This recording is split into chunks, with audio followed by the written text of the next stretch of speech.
Welcome everyone to our council meeting for Monday, February 26th. Note to members of the public that all cell phones, pagers, and/or PDAs to be turned off. Councillor Rayner is absent tonight, and he gives us his regrets. Can we please stand for the singing of O Canada and remain standing for the opening petition by Councillor Gannan? Councillor Bosma. O Canada, Canada. our home and native land, true patriot love in all thy sons command. With glowing hearts we see thee rise, a true north, strong and free. From far and wide, O Canada, we stand on guard for thee. God keep our land glorious and free. O Canada, we stand on guard for thee. O Canada, we stand on guard for thee. Thank you. We gather together here today intent on doing good work. We seek to represent fairly and well those who have given us this task. May our efforts be blessed with insight, guided by understanding and wisdom. We seek to serve with respect for all. May our personal faiths give us strength to act honestly and well in all matters before us.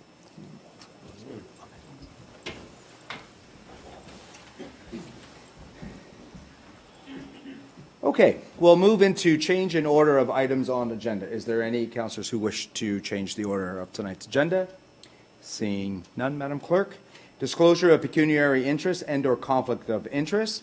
From the Planning, Building, Environmental Committee on February 12, 2018, myself, Mayor Joyner, item P 2018, recommendation report number PD 2018, temporary use bylaw, rezoning application from 2090754 Ontario Incorporated, Mr. Brian Owens, and it's also bylaw 2018-14. From the Administration Finance Fire Committee from February 20th, 2018, Councillor Terry Bell, item A3218, rescheduling of the public meeting relating to the Ontario Municipal Board hearing of Phelps Homes appeal. Is there any other members of council who have conflict of interest or pecuniary interests? Seeing none, Madam Clerk. We will move on to requests to address items on the agenda. There are none for tonight. Our first appointment presentation is Mr. Matthew Deline from Architecture 49, and he represents Ball Construction, and this is a MERS update. So, Mr. Deline, if you could come forward, take the podium. Mr. Deline has a PowerPoint presentation for us tonight. Mind if I just That's, sit here and- yep, good to go. Okay, thank you. And my apologies for not being able to make it last week. I was expelled by the flu last Tuesday, so I had to make a last minute cancellation. I appreciate the opportunity to be here today. Thank you. Mr. Mayor, just for the record. Uh-huh. Last week, I was under the impression we were going to get copies of this, so at some point, if we could have copies of it, that would be appreciated. Okay, duly noted. Clerks is listening to you, and we'll get you a copy tomorrow. Yes, can you just turn on the mic there, Mr. Deline? Just push the button in front of you. Yeah.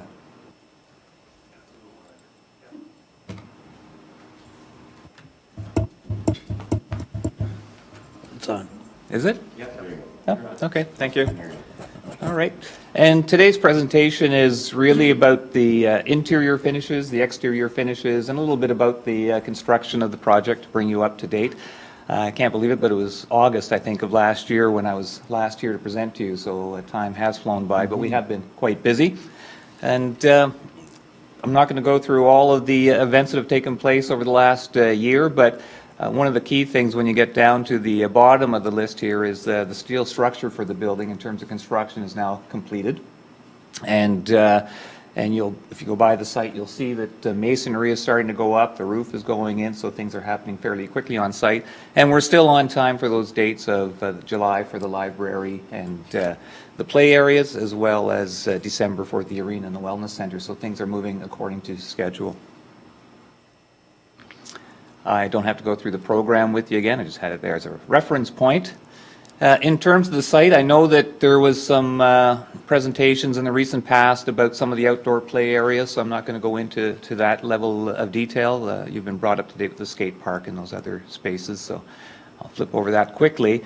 This was a shot that was taken probably about a month and a half ago, so now you can start to see that the site is active, and it's even a lot more active than that in terms of the construction process. So things are happening quickly, the building is taking shape, and the site is starting to take form.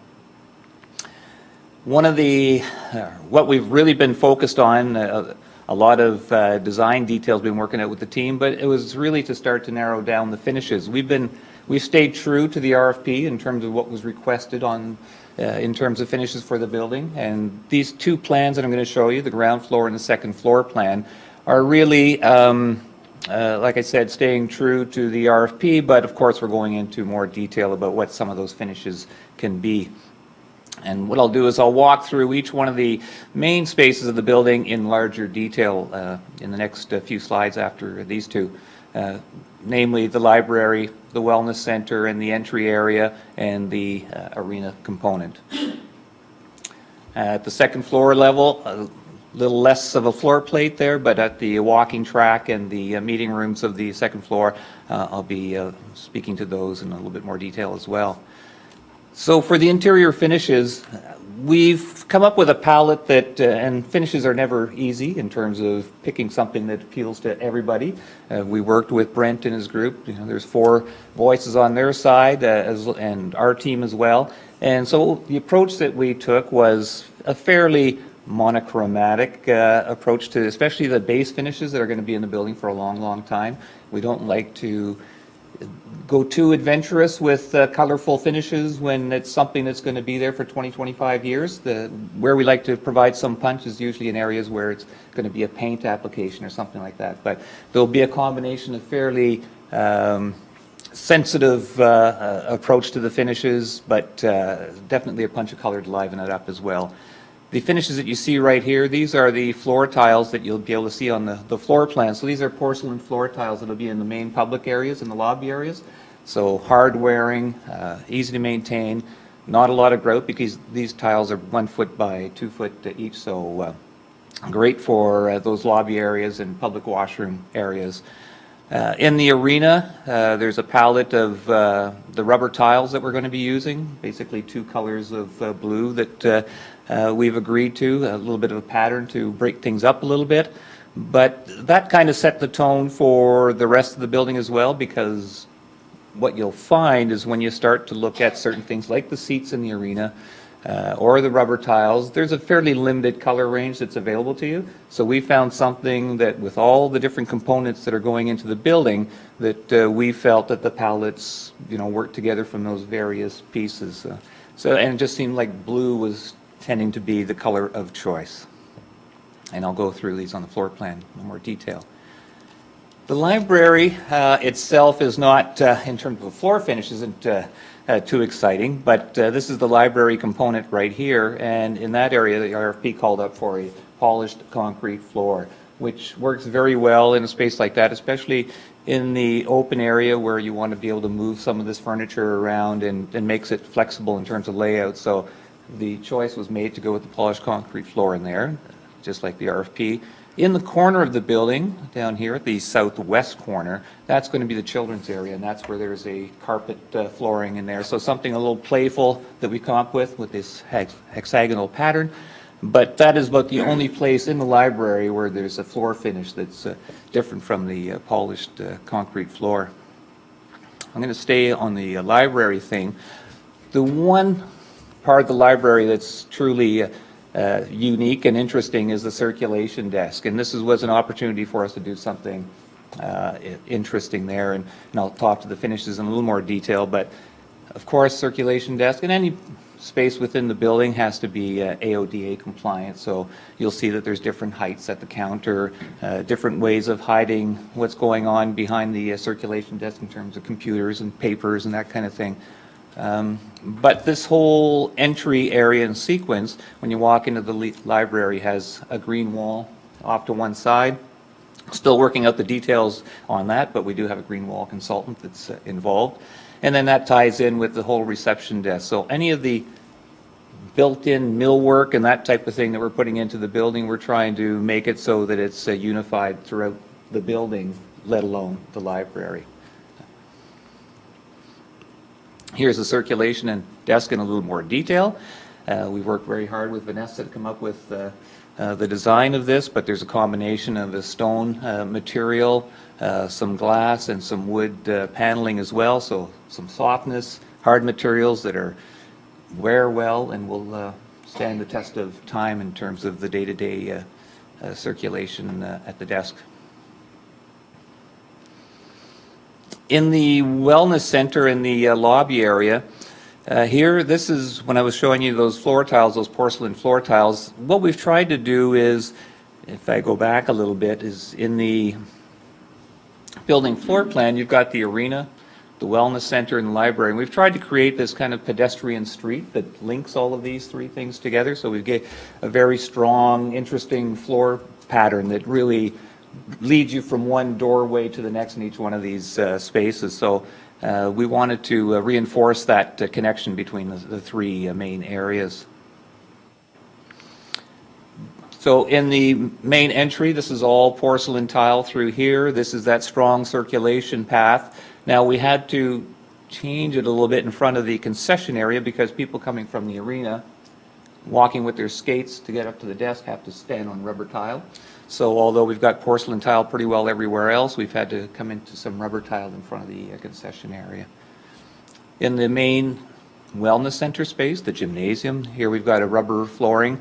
It's a seamless rubber flooring that's going to be used in here. So we replicate the basketball court area in terms of color. It won't be a wood floor, but it'll look kind of woodsy. And then the perimeter of it gets a strong color that kind of encases the perimeter, but shows you where the out-of-bounds area is adjacent to the walls.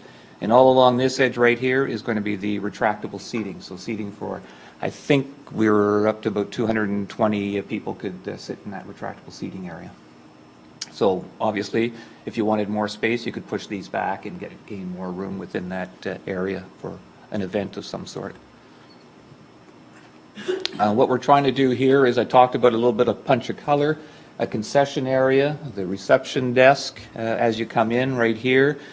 These are all opportunities to do something a little more fun, especially the concession. So we're trying to tie in that face of the reception area where you have the overhead grills with a little bit of color that just gives it a little bit of punch and interest. This is at the reception desk when you first walk into the building. Again, it's got to meet all the compliance with AODA in terms of heights and accessibility. It's a fairly open, there'll be people working at the desk, and it'll be one of the first things you see as you walk into the building. But again, it's an opportunity to do something a little more fun in terms of the finishes and the colors.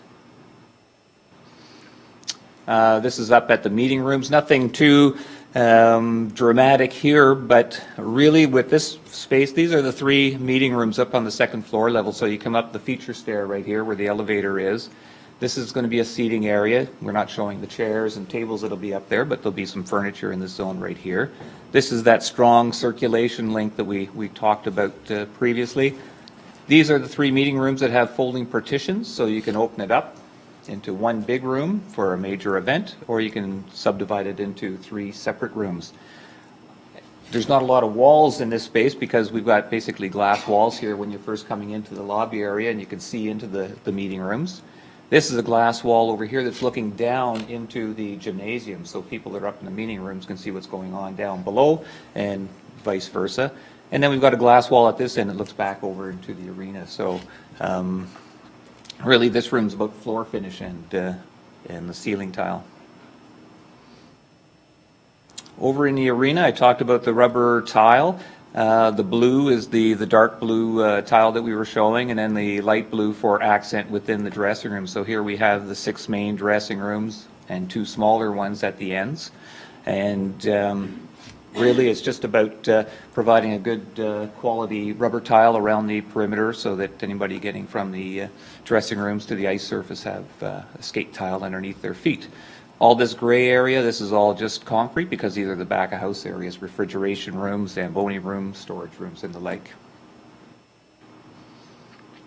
Up at the upper level of the arena is the walking track. Here, again, it's a rubber tile, a rubber product. It's seamless, actually, that would go all the way around the walking track to create the 2 lanes that we have. There's an opportunity for a little bit of color and some fun as well. So that's what we're trying to do with the walking track, differentiate from the blues and other colors that we have going on.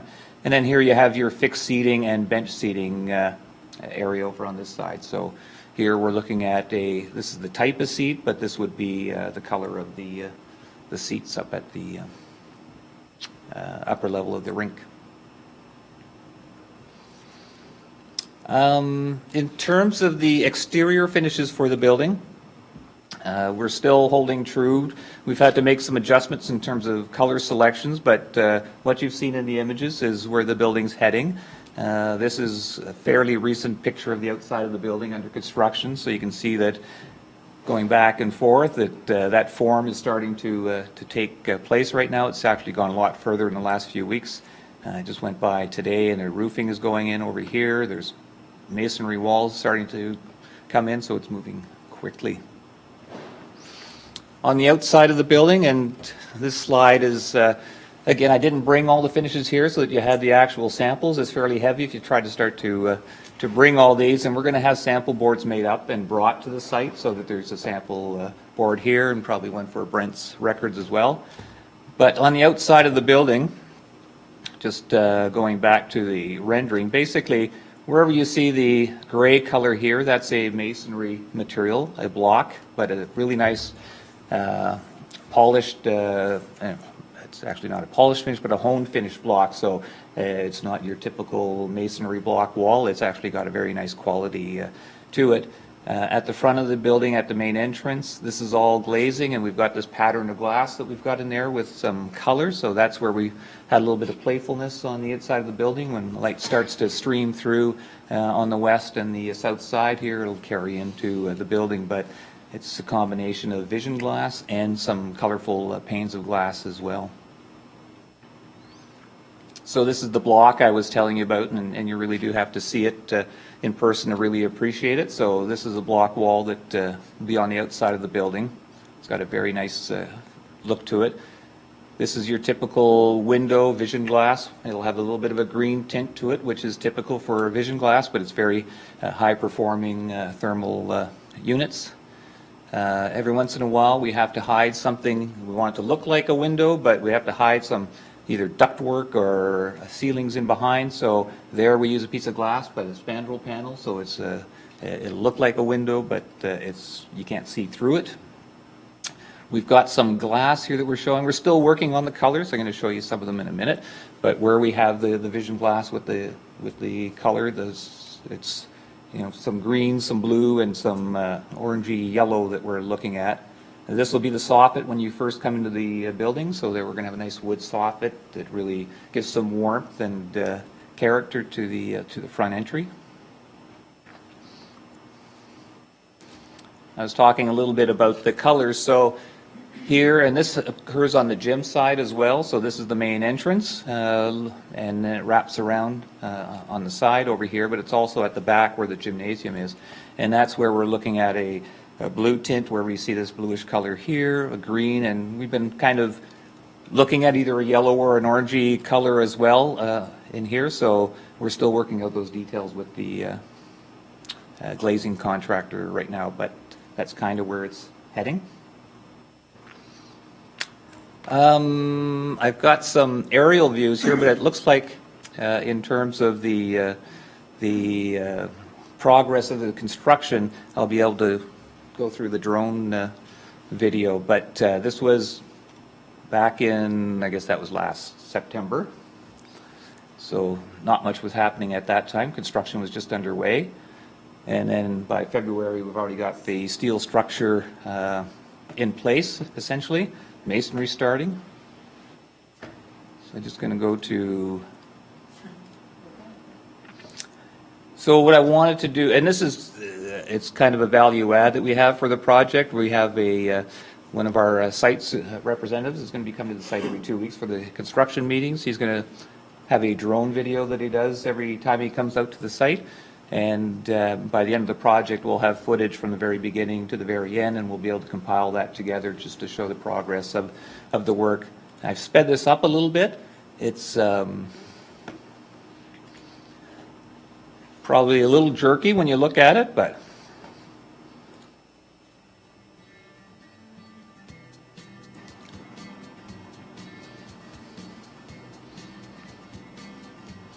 so I think this was around November.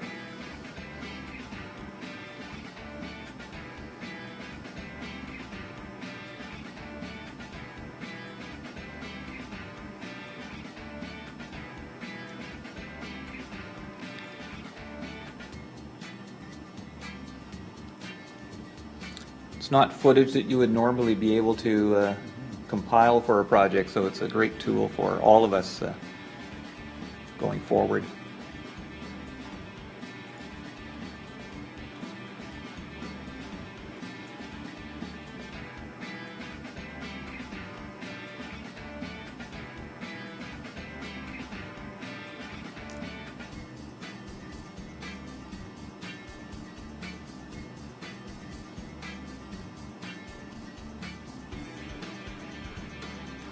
This is the gym area right here. Now we're into the arena.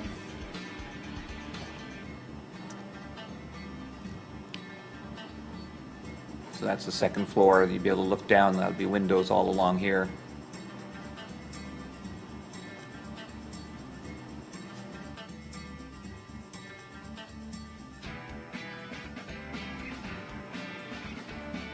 Now the library's been added, so that was about a few weeks ago.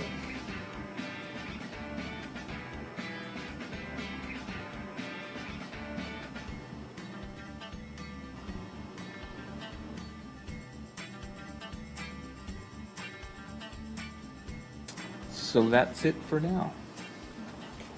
Okay, very good.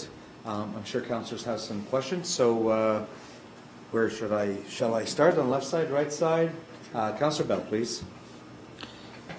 Just two. One is, when you were showing the lobby, you said that you put rubber mats in front of the canteen area for skates. I guess my question is, do you really want people out in the lobby with skates? Normally, you know. What they do with tournaments.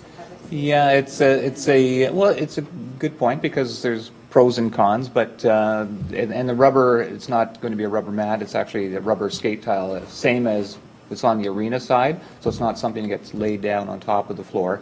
It's set into the floor, much like around the rink. But I guess the feeling is that if kids want to go up, or anybody wants to go up to the concession and buy something, a hot chocolate or something like that, then it just saves you having to take off your skates and things to go use it. So it's good that way, but Kind of, on the other side of it, you tournament stuff, went to many of them through my lifetime, but usually you don't have them out in the lobby with skates on. It's like a no-enter zone. You want to go in the lobby, you take your skates off, or your parents will bring you something. You know, so lots of small kids out there, lots of people at the concession, somebody gets your toe stepped on, I don't know. Just maybe something we need to think about. And the next one is just a question that you had the one video you were showing the dressing rooms, center ice, and in the middle in center ice, looked like it would be the west side, you had two areas that had white rooms in them. One on one side of center ice, one on the other. What would them rooms be? these rooms right here, these are the shower areas. So within this, the two largest dressing rooms right here are the accessible dressing rooms. So the shower is much larger in terms of turning radius and that kind of thing, but this is where we have it's got a ceramic tile floor finish on it, so that's why it stands out a little bit more. It's actually a light gray tile that would be... Oh, what happened?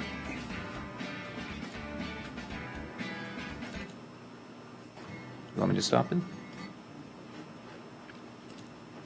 So, where's my floor finishes here? Within the showers, we end up going, shoot, got cut off. But anyways, it's a ceramic tile, 1x1 tiles. You have to have slopes down to the drains and everything, so it's always good to go with the smaller tile to be So able the to white achieve that. is the actual showers. Yep. the blue is the exact. The dressing blues room. is the rubber skate tile. Exactly. Thank you. Okay. Okay. I'll just go around. Any questions, Councillor Boswell? Microphone, Just please. one quick one. The meeting rooms upstairs, you talked about glass on both sides, or both walls, and I'm just curious to know whether there's any interest of putting, say, some kind of curtain on the hallway side, just for privacy for those in the meetings. You know, if there's some kind of presentation going on or seminar, you don't need the silly kids running down the hallway kind of distracting. Right. So I don't know if that was thought of, or some kind of shroud or. Yeah, we haven't talked about that, and usually that'll fall under the furniture and equipment side of things, so if they feel that it needs to be a blind. But also what we've done quite a bit of in the past is you put a film on the glazing, not the whole thing, but maybe you can put a band that's from about 2 feet off the floor to about 6 feet, and that gives you translucency, light coming in, but it doesn't allow people to really see what's going on in the room, but you can kind of see, you know, what's happening in the corridor area. So there's, you know, some safety and security in that you can see what's going on, but you still get the privacy within the meeting room area. Okay. Councillor Gannett? Yeah, I just have a couple as well. One also about the upstairs meeting Yep. rooms. And I can't tell from the floor plan, but originally when we were talking about it, there was an intent to put some kind of storage cupboards in there or something. Is there something like that going in Yeah, as there well? is, right at this end right here. Okay. This is double doors that can be opened up and storing furniture and tables at this end right here. Okay. So there's that kind of storage. So a large storage, but not, Yep. I was just thinking about cupboard kinds of things that, for example, if the seniors were using a room, they would have an opportunity to have a place to put cards or put, you know, like to put things Right. away. Well, I think we didn't really talk about it in that detail, but there's a kitchenette right here as well. And it's Okay. going to have lockable cupboards in it. Both the lowers and the uppers are lockable, so perhaps So there the may be a group way gets a to deal with designated that. Yeah, good. cabinet Okay. in that Okay, way. thank you. And the other thing I wondered, when the other arena, our original arena was put up, there was no thought given early in the early stages, and I just want to be reassured that you have thought of it. I'm sure you have, because you alluded to the rubber floors. But between the dressing rooms and getting actually to the ice surface, those floors are Absolutely. suitable. Because years ago, that was something that got missed at Oh, this really? stage. Years, Okay. you know. No, here, these are all the dressing rooms along here, and all this area, this is all rubber tile. Okay. Leading up to the players' benches, right up to this point. We don't want to bring it further down where the back of house area is, so this is where there's mechanical rooms and workshops and that kind of thing. And all the way around the perimeter here as well, these are some figure skating office, and there's a first aid room, there's other offices along here, so we brought the rubber tile right up to this point right here. And so where people need to walk with their skates, they can. Thank you. Before we Okay, got too yeah. far, I just wanted to make sure that that Okay. was not lost in the shuffle. Thank you. Yeah. Thank you, Councillor. Councillor Chichuk? Thank you, Mr. Mayor. I guess those meeting rooms are really going to be a hot topic tonight. In those meeting rooms being open with all the glass, and I know that the drapery or some sort of shrouding might become a discussion point later on, but that glazing or even a buffed glaze to allow people some privacy is I guess I didn't realize there would be the translucency through both sides. It's a lovely feature, but it's not going to have seating there. It is going to have the opportunity to look down over top of a major event, of a gymnastic group or something like that. But what it does take away, I guess I saw it more of a multi-use area. Somebody wants to have a shower, they can't, not a shower, you know what I mean, a bridal shower. Or I guess I was thinking about the hockey team when I thought about those rooms, and the fact that they would have an overhead projector, and there'd be some place to show it. So you'd have a screen that came down and a projector if hockey teams wanted to show you messed it up, or this is the way we want to do things, or some sort of computerized, just a small meeting of our staff even. I know we're going to have more room over here, but still, a new meeting area where we could do that seems limited if we don't have to go to shrouds, and we are going to have the glass on both sides. And to that extent, I too, like a previous speaker, thought that there was going to be more chance for giving the, there was certainly a loud outcry throughout the beginning of this exercise for the ability to leave their knitting needles or their cards in the building and not have to track a craft or something out. And we were assured or seemed somewhat malleable to the idea of those kinds of storage areas. So it would be more than the cupboards in the kitchen that we were looking for that would have maybe a couple sets of cards or a crib board. So I find that area perhaps it's great, but it lacks the ability to be converted into having a meeting with our staff or not that we do interviews in there, but a meeting where we'd have overhead projectors, because then how do we darken the room? And the privacy, as long as that glazing that you're talking about or that surface.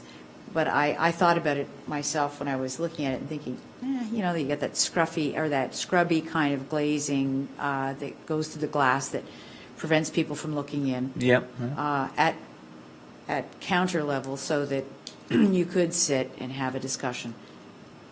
But the darkness is the part that I think is troubling me, and to the extent that the privacy would not be there either, and the storage. So I'm sure in this building there is place for that.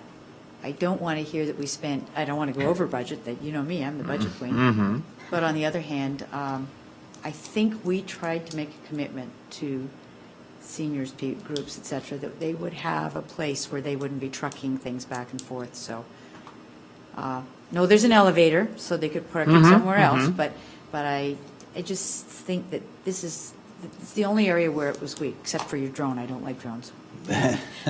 Anyway, but there's a few things that seem to be deficient to what it was, or expectations that were frequently pointed out by members of the Okay. public. So storage being one of the key ones, being able to have some Storage, storage. privacy, and the ability to darken without cost, a lot of cost.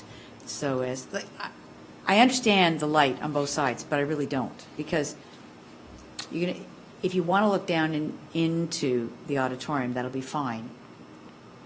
And I think it'll be lovely to have it light, but if I'm having a meeting there, I don't really want people to be looking into both sides or feel that. And yet, if I was having a meeting, today technology is meetings are all about technology. Yeah. So we've limited the ability to allow for technology in the future. And I'd say that that can easily be achieved in terms of privacy and blacking out with drapery of some sort or blinds. It's part of a separate budget. We're not showing it here as a way of treating it, but I think having the ability to be able to look throughout the building, look down, and this is security as well and safety, seeing what's going on down in the gymnasium, likewise looking up and seeing what's happening up in the meeting rooms. I think this is really important in this type of facility because there's a lot of people coming and going, all different age groups, and I really think line of sight is really important. If it has to be blacked out, and of course it has to be, then it can easily be achieved with furniture in terms of drapery or blinds. So I'd say that there's a separate budget for that, and I think we'll just have to talk about it as a group and make sure that we've got it covered. I think it needs to be discussed at least before we bring closure to the totality of the budget. That's all. Okay. Thank you. Thank you, Councillor. Councillor Trombetta? Thank you, Mr. Mayor. Thank you for the presentation. I saw everything about inside, but I didn't see anything about the color schematics for the splash pad or the skate park or any of the greenery or sort of the design, how, tree plantation is going to happen on the landscaping and such is going to happen, those kind of color schematics. I don't know if that's coming at a later date or... Well, yeah, I didn't make that part of this presentation. I thought that the skate park, for example, had been presented and discussed at a previous council meeting, so I didn't bother bringing it.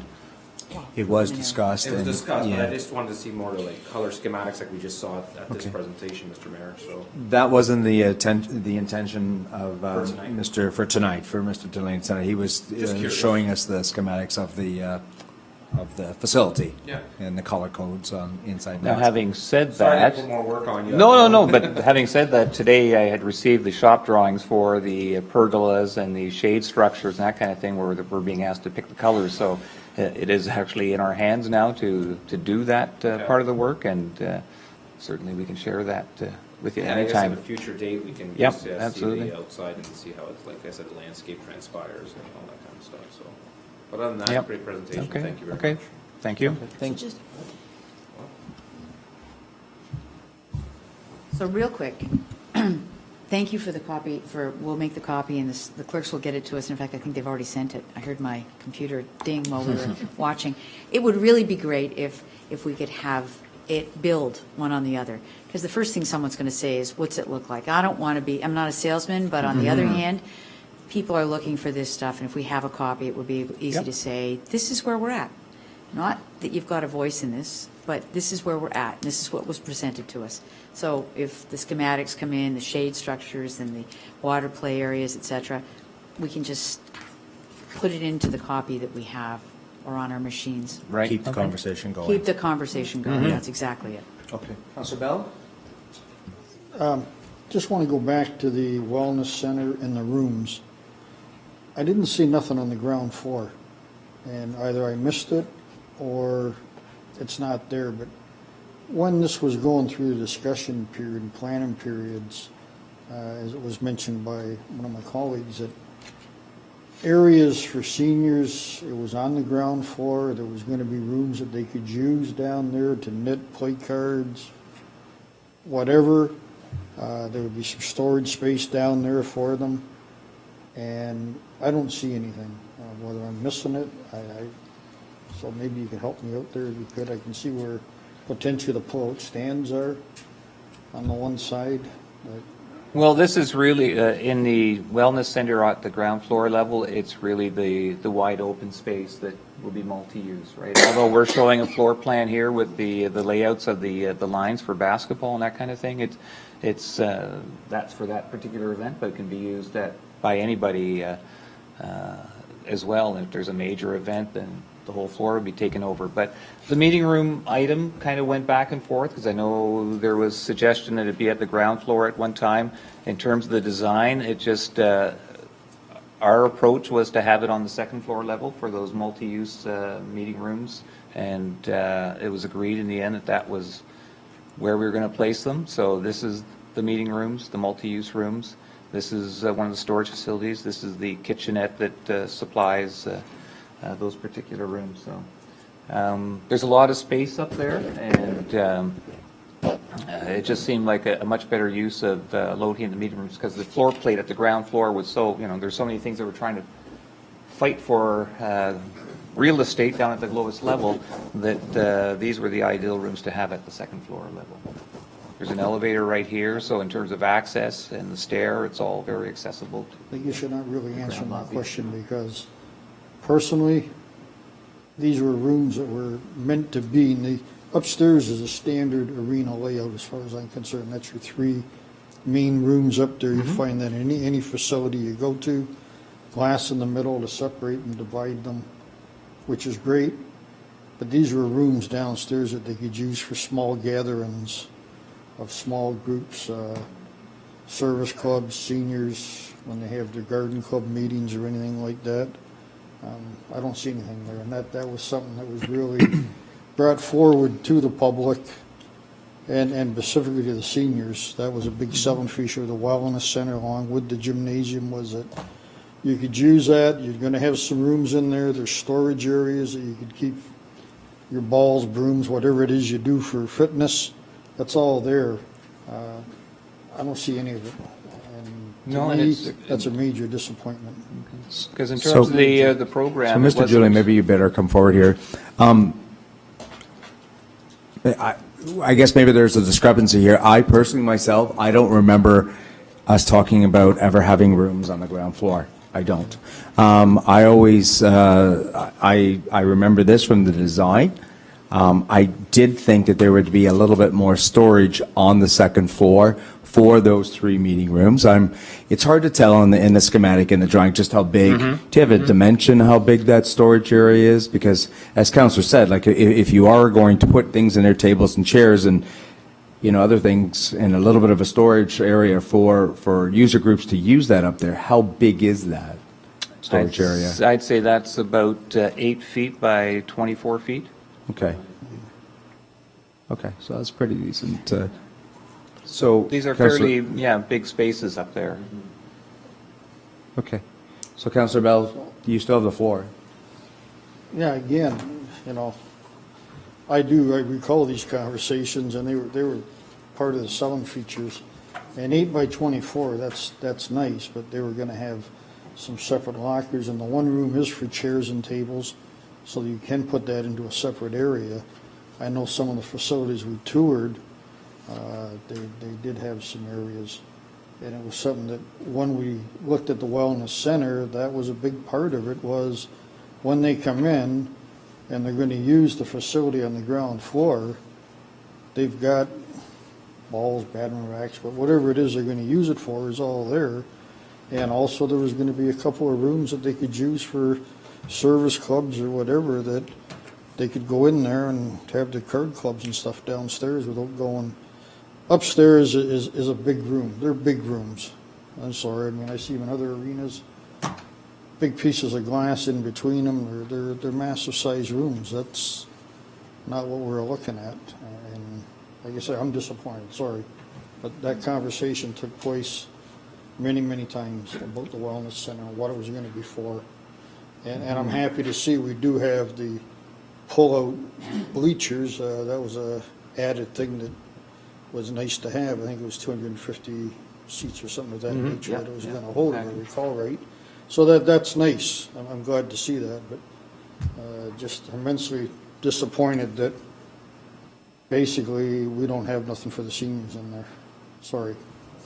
Really disappointed. So as that can be addressed, I think we need to do that Brent, moving forward. Mr. Julian. Through you, Mr. Mayor, to Councillor Bell, the gymnasium does partition as well, right? So there's that feature as well, and we don't really know what that gym is being used for now. As Matthew had said, it's shown as a basketball court, but that's Yeah. just to have the lines in that down there so that you have that feature as well. We thought that the meeting rooms with the elevator, that they had full accessibility to get to those rooms, and those rooms partition off as well. Happy to certainly take back, and I made some notes about discussions for the storage and see how we can try to tweak that and accommodate that. I appreciate the lines, and that's standard. You always put them in for basketball. The dividers, you're going to wind up, you can see where the dividers are coming out. But the understanding that I bought was where you have the blue area, just looking to this drawing, head on to be on the west side on that side. Either end, actually, would be a couple of small rooms in there, maybe 3 on one end or something, that we could have a couple of rooms where they could go into, and if they wanted to have a meeting about their garden club or something, or they're going to do something while somebody else was using the floor, then another group could be using the rooms, so that we're not limited to just one activity at one time. And that was brought forward, one of our residents, Tony, actually kind of brought that one forward, and that's a good idea. We did talk about the rooms down there, so I appreciate you, Mr. Julian, taking it back, and if you could take it back, if we could maybe have a look and come back and let council know where we're at with it, because I think that's very critical to this part of the facility moving forward. So. Brent. Mr. Julian. Yeah, through you, Mr. Mayor, to Councillor Bell, we will take that back and have that back up there, yeah. Ms. Mills also wanted room for things like Tai Chi and that, and that's where some of that discussion, I think, came out of, so that was going to be a little bit of the meeting rooms upstairs or perhaps downstairs, and perhaps partitioning off. So I think, Yeah. and it's hard to No, I meet agree. everybody's needs, but I'll go back to the original request for pre-qualification proposal and the RFP to make sure that we're meeting what we had asked for, but we'll definitely look into the storage item, but Because that's the impression out there, this I didn't- facility is going to have some rooms in it. it does have rooms, and those rooms may look, Talking about meeting rooms upstairs, I'm talking about downstairs, the ones we just discussed. That, if we can get possibly 3 across the back or something, that would definitely do the trick. But anyway, I'm going to leave it with you because you said you'll look at it, and I appreciate you doing that. And if you can let us know moving forward, that would be great. Sorry, just what did you mean by 3 across the back? So I'm just looking at the blue areas. I'm not sure which end is which, where you have your little hand. Yeah. I don't know what end that is, but Yeah, that that's the area north there, end. or down the other end, if we could possibly get some 10 by 10 rooms or something in there. 10 by 12s, I don't know, just, we get a And handful of certainly, people in there. yeah, the one thing to keep in mind, just because it does create something interesting if we did that, is that this is a 2-story space right here. So when you start putting in some smaller rooms within this footprint, then you're into 1-story build-outs in a 2-story space, so it just becomes a bit of a catch-all with a lid on it, let's put it that way, So lower deck of the rooms. but I appreciate I don't you like looking at to it, so- rule anything out, so. Let's have a look at it and see Yeah, what, absolutely. see what can be done. Okay. Councillor Gannon. Councillor Bell is actually correct. In the original drawings, the space outside of the lobby, if sort of up in that upper area up in here was, no, other side, all in that was originally on the original plans, community meeting room. And then I noticed with looking at the library ones over time, as the drawings got more and more particular, it evolved into office space or something. Is that what it is now? That's what it is. This is the main reception office area. This is another office right here for our manager. This is a kitchen that supplies the gym area. This is a video room right here, and this is the storage room off to the side. Because originally, on the original drawings, when we were talking about a place for seniors on the main level, and I'm talking way back when we were, when the first ones came out, and I don't know at what point, Brent, that it got changed, but I noticed when I was looking at the library portion of it, that suddenly those offices were over there, whereas the original drawings that we saw, it was a committee room or community room or something, so that when people came in the door. So I'm sad that it's changed, because we do need storage for equipment that seniors would use as well, not just basketballs and volleyballs and things that people might come in to use here. But if we really want it to be a multi-age facility and a multi-use facility, we need to make sure that we've addressed the issue of the seniors who we hope will come and use this, considering that we have a huge population of over 65 people. We need to make sure that it's usable to them. So the upper end, then, if I can go back up to the second floor, at the age-friendly meeting that we had on Friday, they were talking about that again, and people are really keen. But they are also under the impression from the very beginning that there will be locked cupboards and things where, they can store some of the things that they want to be able to use from time to time when they come in. And so, again, not knowing the dimensions, if that cupboard at the end is truly as large, maybe some kind of lock cupboards can be within that storage or whatever. What I don't want to see is a whole lot of big, long tables and chairs for use for a hockey tournament, taking up the space of seniors who want card tables and those kinds of things, which is why if there's a way to have 2 sets of storage, one that would accommodate minor hockey and their needs, and another, perhaps the other end, that then accommodates, the other groups that might want to use it, whether it's a service club or whether it's a seniors group or whether it's the age-friendly committee looking for a place to meet. You need to have, if we're stuck with that now, so to speak, then we need to make sure that becomes a space that is usable. Meaning that storage space on the second But, you know, level. if we have to, if it's too late. You could subdivide And I don't want to this. see a little box thrown in down on the main floor either where, I mean, that, I've seen that in old arenas and it looks pretty darn junky. So if we're keeping it nice and open and airy, then we do need to address that space upstairs and make sure, okay, they're going to come in and they're going to go up the stairs or they're going to use the elevator. But then that space, I mean, these people are the taxpayers. These people are the people who, you know, have gotten behind this as we were trying to move it forward. And it's certainly the age group that's very supportive of having something because for them, the fact that there was no place in town for seniors to meet and to socialize and to, you know, have some activities, that's what sold them on having a MERS project in the first place. So we certainly can't now say, oops, sorry about your luck, and not accommodate those needs. Move your staff upstairs and give the seniors the bottom. That's, to me, a logical move. Take them staff rooms and offices, put them upstairs, and give the seniors them rooms downstairs and keep them on the ground floor. This seems logical. Just a thought. Counselor, you done finished, Counselor Greenhay? I am, thank you. Counselor Chichak? I think I remember what I was quoted in the opening opportunity we had, and I think if you play that back, it said, "A place for everybody, a place where everyone is welcome." And I do believe, and I'm glad that we're going to get copies of these things now because we wouldn't allow this much time to escape. But these are demising walls. They're not structural in nature. So if there's something that we've overlooked, it's good that we're having this discussion now.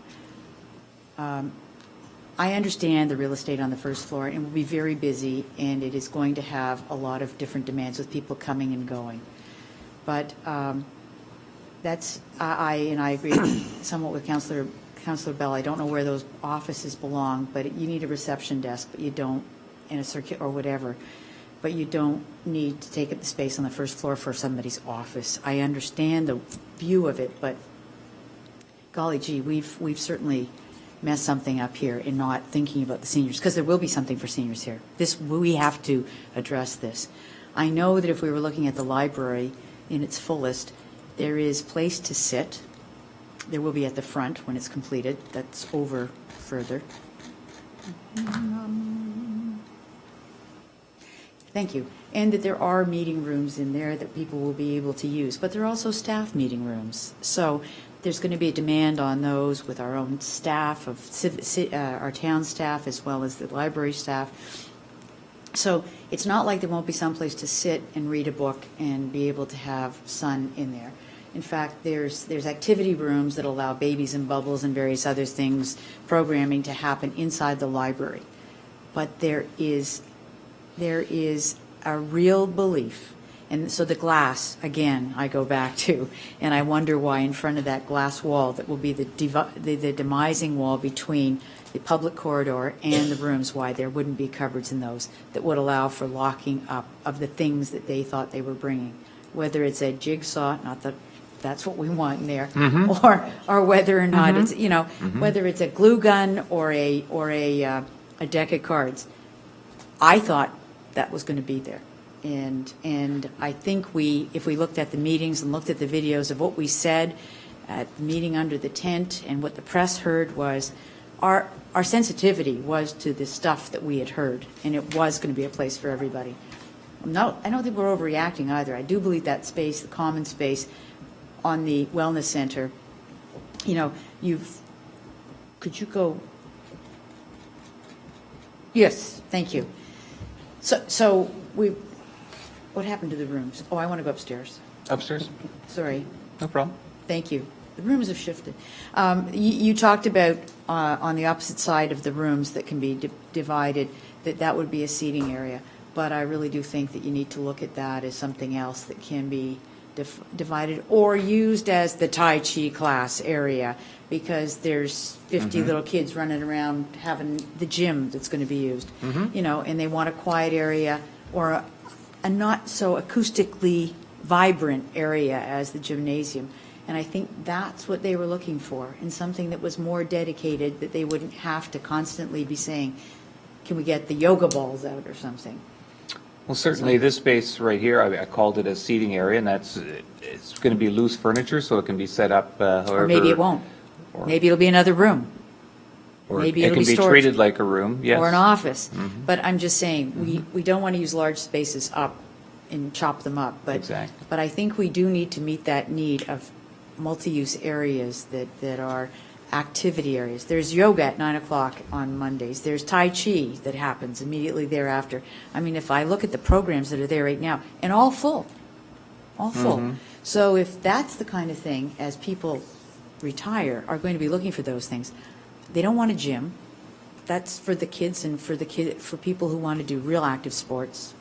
But I really do think that this is going to be a real hot potato if we don't address it in a way that gives for, So for the sports like Tai Chi and that kind of thing, are these not the type of rooms where that would be appropriate? they You may. don't think? I Well, mean, they could be, or Yeah. I would suggest the gymnasium, Yeah. because, you know, you haul Got up the the rubber mats, you put floor, the mats yeah. down on the floor, on the gymnasium floor. Yeah. There may be soft music playing, so that, you know, in the Tai Chi's not background. mats.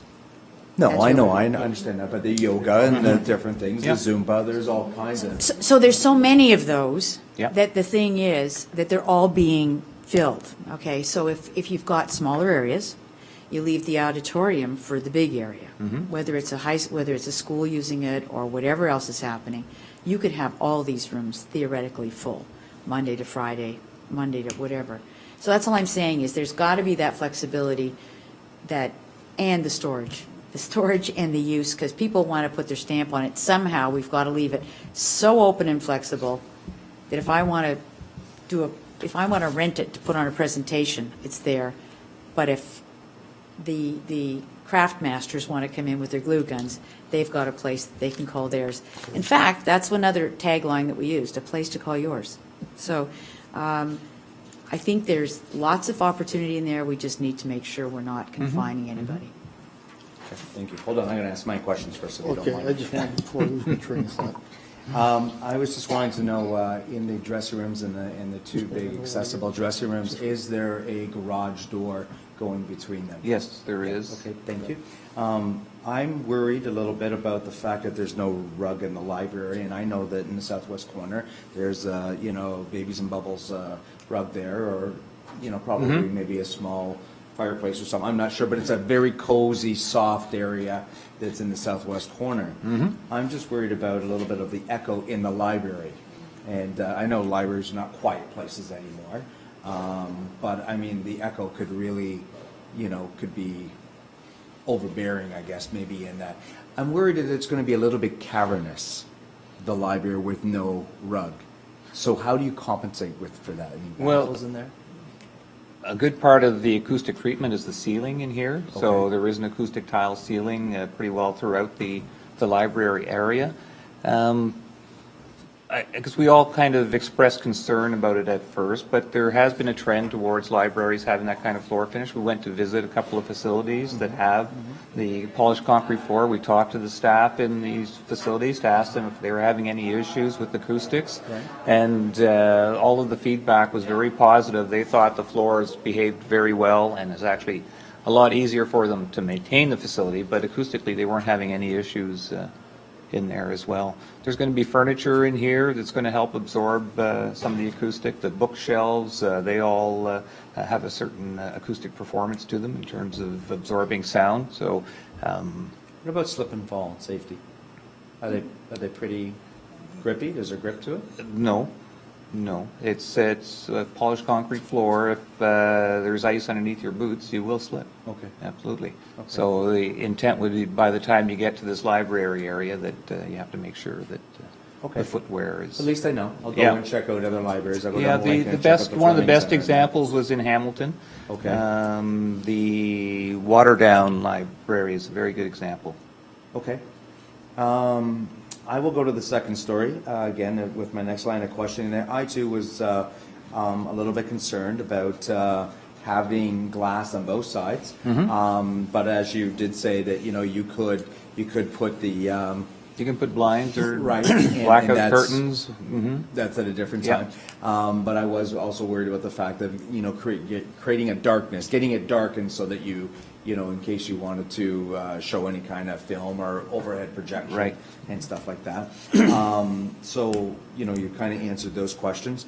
What I did want to know, though, is in the north end of the 3 subdivided rooms, will there be a sliding door right there onto the walking track? And then, for instance, if people want to go out onto the ice surface? No, the From the the second way, story. there's a glass wall right here Uh-huh. at this end that looks into the rink area, but there's sliding doors and the man doors up here at the end of this walkway area. So that would be your way into and out of the arena area, onto the walking track.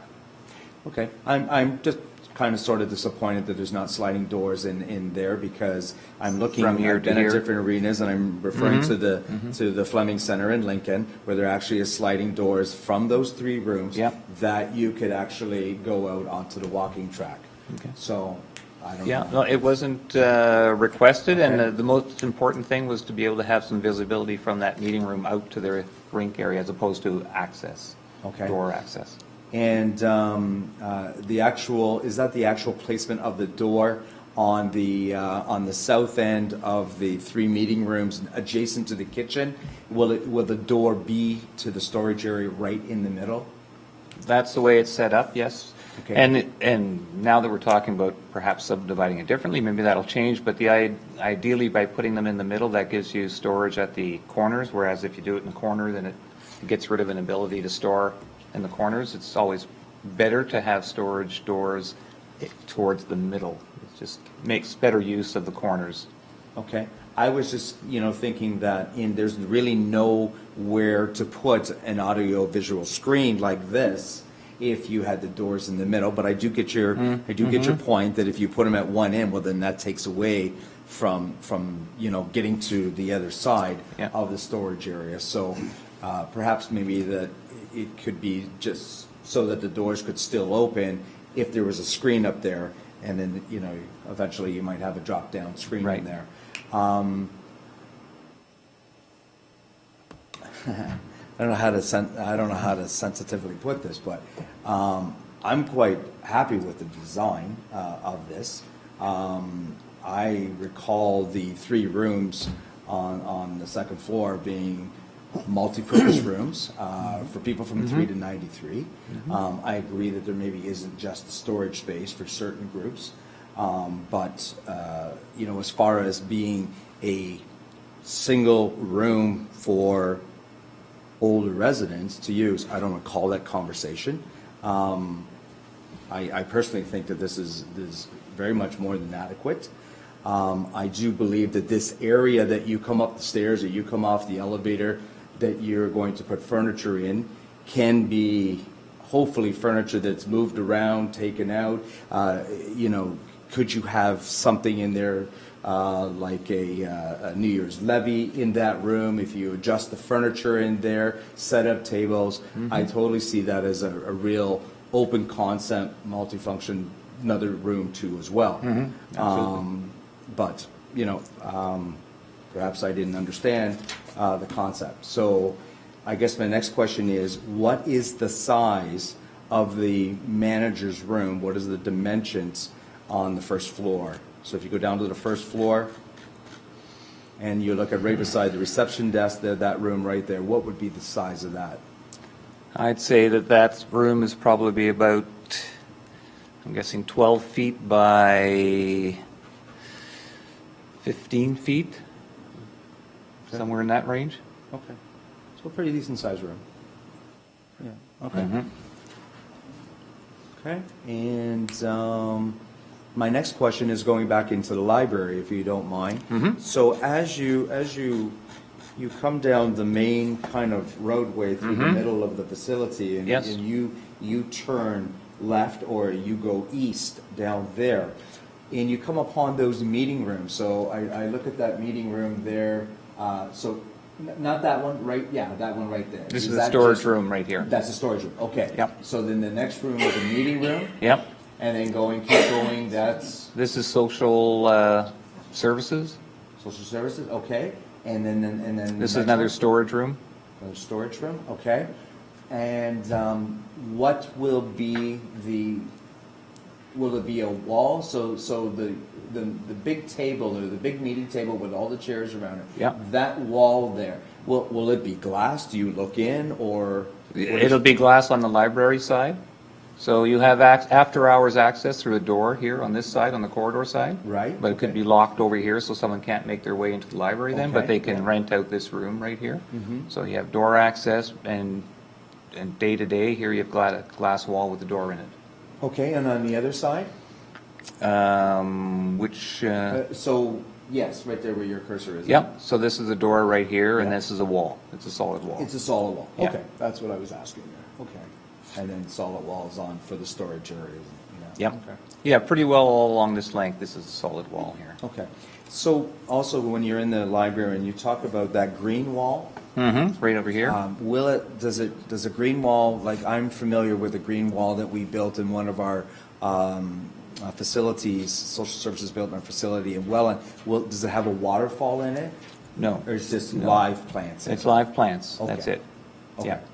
So the company that's doing the green wall, and we're still waiting for the final design, but it's called Nedlaw, and Nedlaw have done a lot of great green walls at either universities or colleges or public buildings, libraries, so this is their specialty, and How do you spell that? Nedlaw, Yeah. Nedlaw. Nedlaw, okay. Okay. Yeah, if you go to their website, they've got a lot of great examples of what they do. And that company isn't out of Wainfleet, is it? Is that company out of Wainfleet, Nedlaw? I'm not sure. No? You think so? Yeah? No? That's Devron. Okay, that's a different, okay, those are all my questions. So, any more? Councilor Bell? So just while you're in the library, if you come right down to, let's see, that's East north, side. that would be east wall, you get the big table in there with 8 chairs around No, it? lower. Keep coming down. Keep coming. Oh, this one. This is the program room, yeah. Okay, and the other bank is computer? This is called the computer room. Okay, that's what I thought it was, okay. And these are all set up so that the tables can be, and Yeah. chairs can be laid out in different ways. This is just a representative layout. There's going to be electrical outlets in positions where they can lay out the tables as they I thought it please. was. Okay. So we can go up to the second floor, or over to the wellness center for a second. Okay. So just going back to the rooms where the office is, if you go across on the upper floor, the elevator and the stairs, that was gonna be loose furniture in there and chairs. Yeah, that's So all we've designated for it right now. The area the one area we talked to down below, the staff is using, could they not go along that north wall? Take some of that area, just move your mouse over, right in that area there, yeah. Right here, yeah. Yeah. Well, all we have showing there right So- now is a trophy case. It's one of the locations that Yeah, a trophy so- case has been identified. All I'm saying, part of that could become the office now. They could move up to the second floor, freeing up, and if we go downstairs to below that. Mm-hmm. So as we're looking, so you got the reception area, the office. Now, in front of that, just where your mouse has come down towards the brown spot, yeah, what is that? That's a video room. Okay. And over in the corner, This is storage, and this is a kitchen storage for what? for all of the equipment that's going to be going into the gym. For your margin. Could be, Okay, could be so- tables and chairs So or some of nets. that, okay. Okay. Yeah. Yeah. Just a thought, okay. And my last concern is, going to the library, you said if your shoes are wet, going into the library, the potential is there to slip, so make sure they're dry.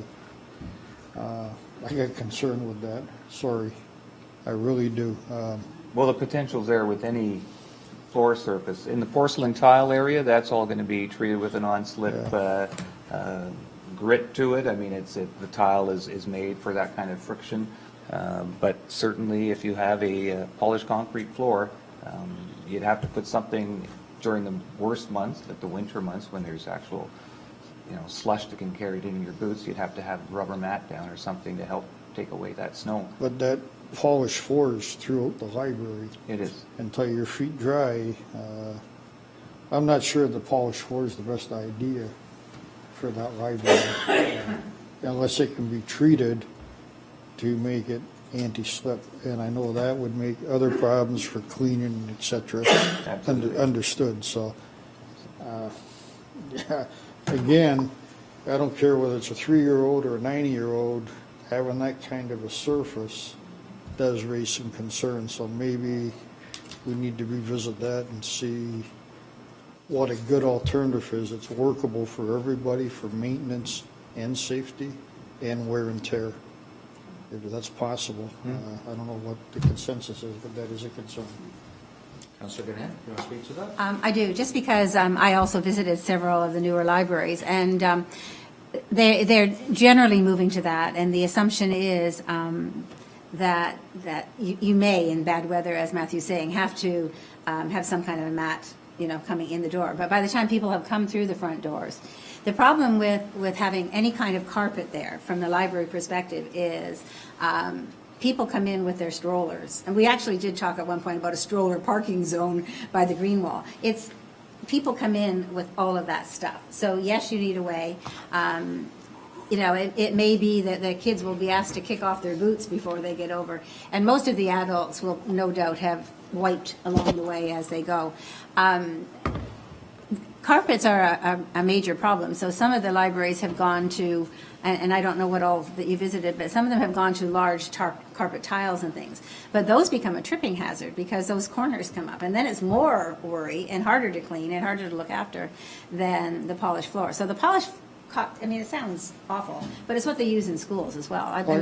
For 34 years, no, I didn't ever see anybody fall in the It's hall, the slip. other than the kids who come slopping in We with need to their... be sure that we're not creating Yeah. a problem with slip. As was pointed out by one of the councillors, we have some elders in our community, there's no doubt about it. We also have some real youth and everything in between, and it's going to be a well-used space, whether it be spring, summer, or the winter, and we just need to be sure that we've done what we can to look after it. And I get it, carpet is wear and tear, replacement sooner, they get wet, throw down mats, somebody has to be there to clean them up every couple of hours if the weather's that bad, mop the floor.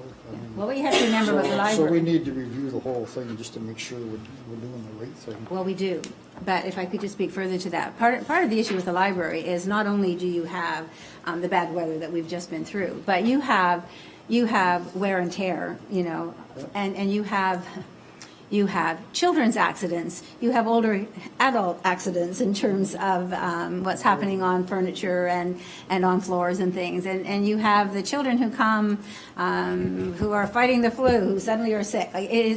It is so much easier from a health perspective to keep it clean, that it's easier to probably think about putting something at the edge of that flooring to rough it up a little bit or something to allow for that at the edge of the library or just outside the library than to go to something like carpet. I agree, but at the end of the day, we're not talking about easy, we're just talking about safety. Well, I'm talking So- about health and cleanliness. So we need to make sure that we have the right thing in place.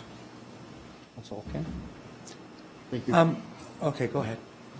Go ahead. I need to go Councillor over to the library, and you know what, I think we too often need to have these kind of discussions. We should have these discussions when we, as a educational seminar, so we're not keeping you here for the evening, but you've got, starting up in the corner where we've got this children's section that'll be carpeted, what is that behind them? Let's walk down to whatever direction. Well, that you just is. want to That's- walk in through this whole No, space? Let's go down this side wall first. What is that? Okay, so what you see, those white blocks that you see are all represent furniture of some sort. Okay. So we're just going through this right now in terms of furniture selection, so we're working with suppliers and trying to identify what they are. But in the children's area, these curved portions that you see, those are stacks. Again, books in there, but they're at a low level, but they can Right. be moved around, moved out of the way. These are all little seats and that kind of thing. These are little computer workstations against this wall right here.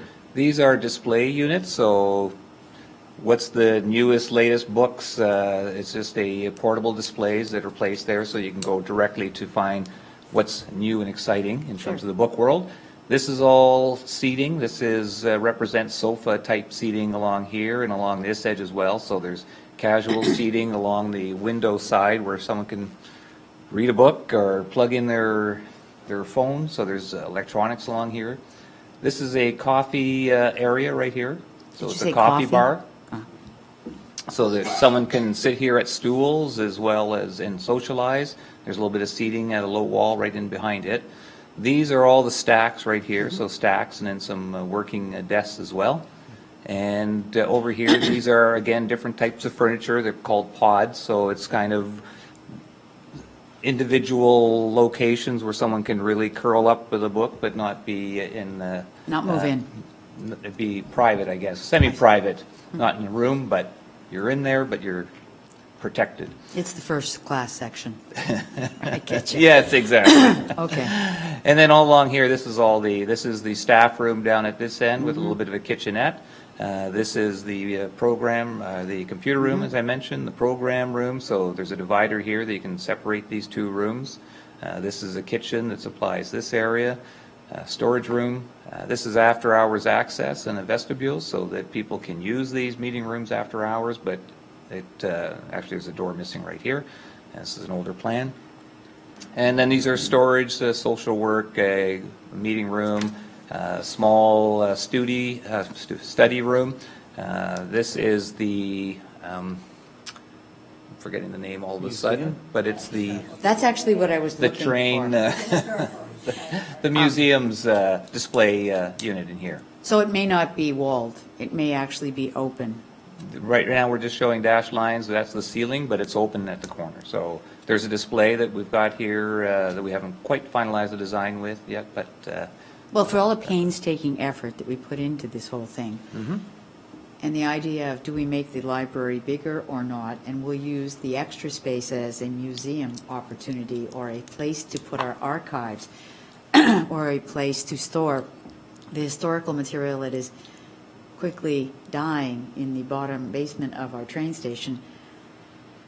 I guess what I was looking for was the museum. And it's interesting to think that while we don't have a contract right now with the social work people, because it's still ours, but that area is bigger than what we will be using for displays of our historical and archival materials when I look at this.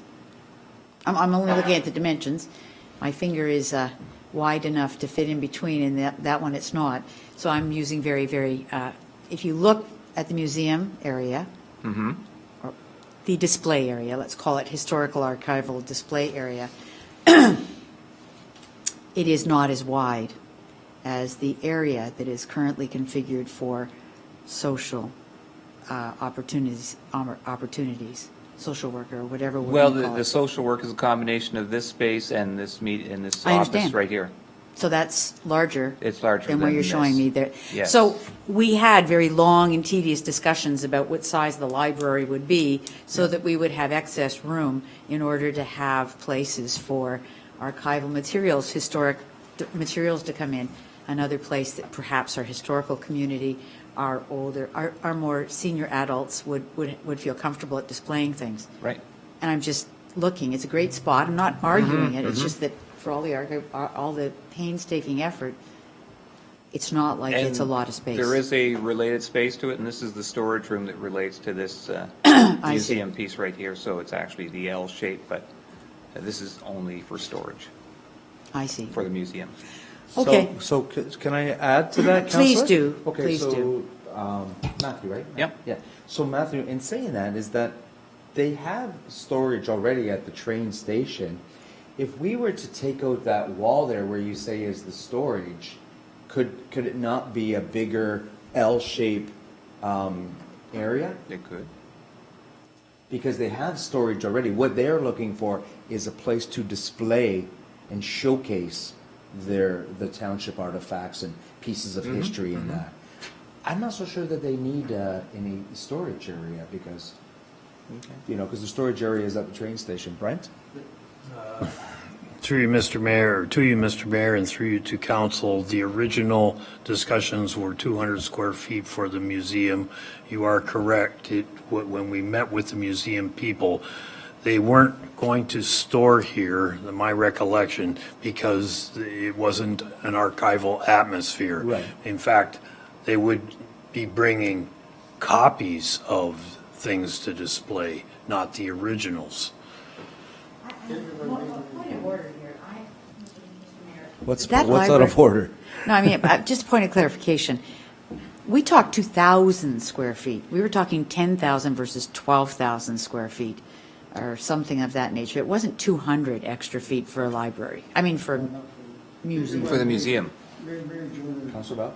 looking at the archives, if I recall from the conversations that took place with them, they wanted to have the area, when we came in, we talked about a little computer where we could actually have stuff that people could look at and see past and future stuff. Also a storage area for them.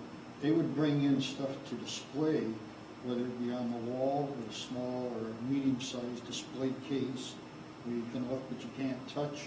Other areas where you could physically touch the stuff.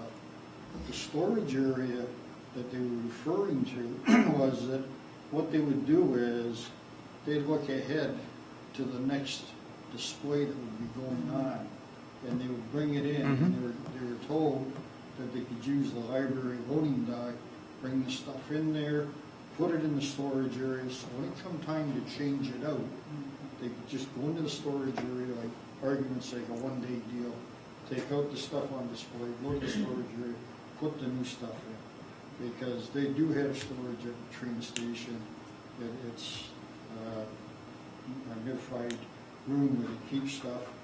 And Mr. Julian's right, they'll bring copies of stuff, not the real report. And what But you, that was kind of the gist of it. So I think, not to take away, give them more display area, I think that storage does become important.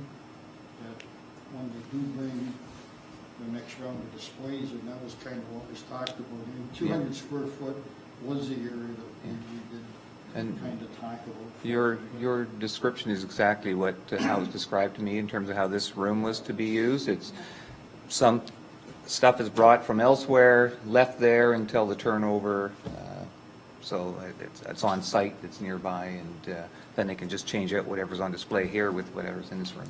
That's good, so my memory's not as bad as it is. Okay, good. Go ahead, Councilor Gannon. Okay, thank you. I just, speaking of the same space, is the intent then, I do recall that too, that they can bring it in through the loading dock and come in, they don't have to worry about whether the library is open or not, they can have access to their storage. Is there an opportunity to also give them a doorway into the other area, or was that talked about and discarded?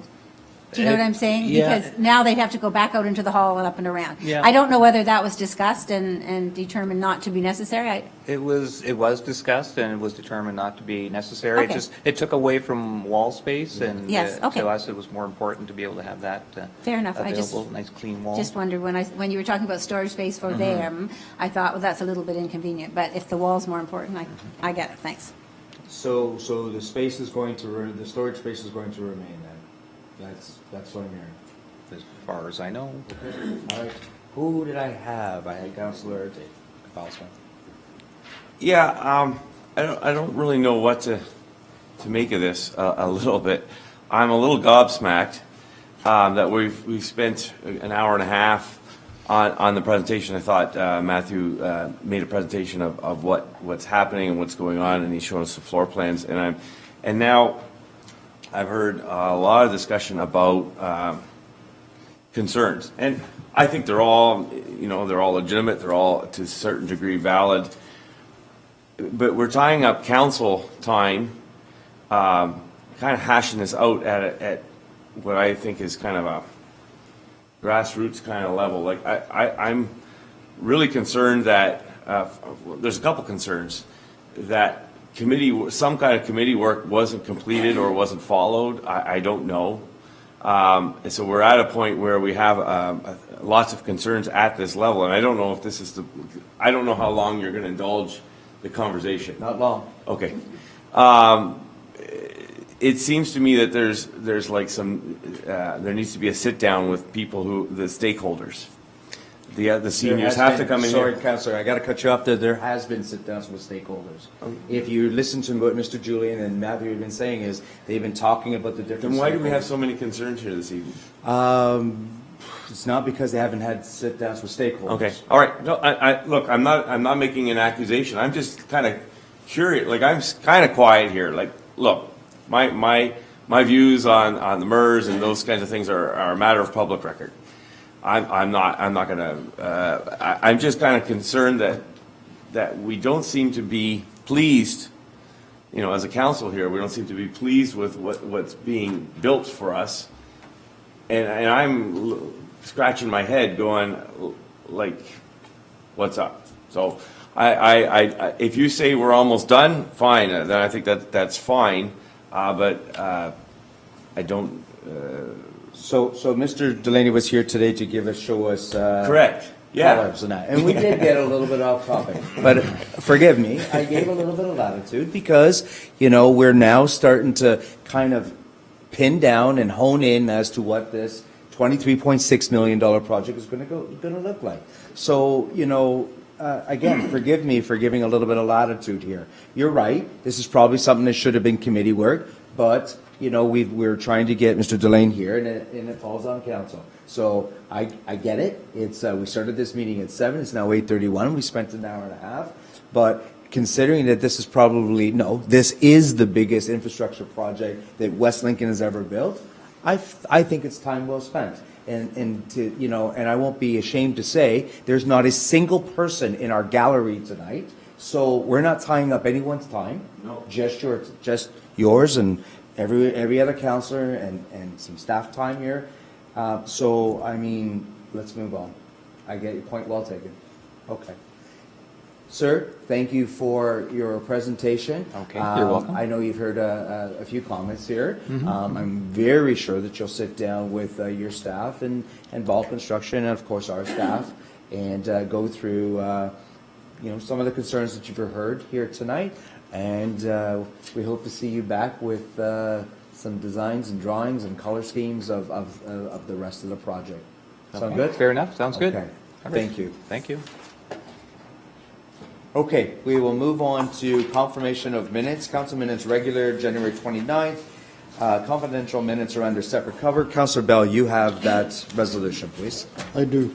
Moved by myself and seconded by Councillor Credan that the minutes of the open session portion of January 29th, 2018 regular council meeting be accepted, and that the confidential minutes relating to the closed session portion of January 29th, 2018 regular council meeting be accepted, and that the minutes remain confidential and restricted from public disclosure in accordance with the exceptions provided in the Municipal Freedom of Information and Protection and Privacy Act. Councillors, you've heard the resolution moved by Councillor Bell and seconded by Councillor Ganan. Is there any comments or questions? Seeing none, I'll call the vote. All those in favor? And it's carried.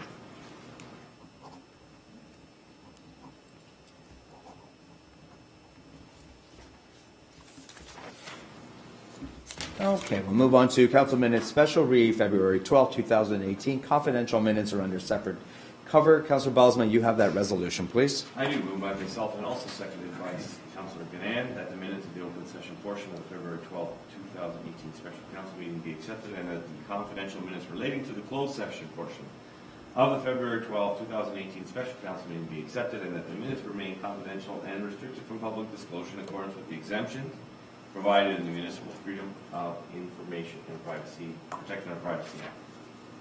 Councillors, you've heard the resolution moved by Councillor Balsman and seconded by Councillor Ganan. Is there any questions or comments? Seeing none, I will call the vote. All those in favor? And that is carried. Sorry, Councillor, for botching your name. Okay, we'll move on to public meetings under the Planning Act. Councillor Ganan, you have that resolution, please. I do, thank you.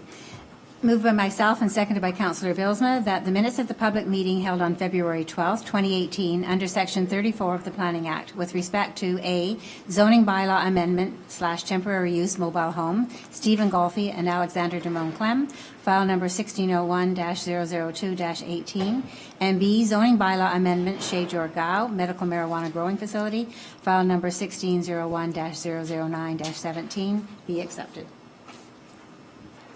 Councillors, you've heard the resolution moved by Councillor Ganan and seconded by Councillor Balsma. Is there any questions or comments? Seeing none, I'll call the vote. Councillor Chichuk?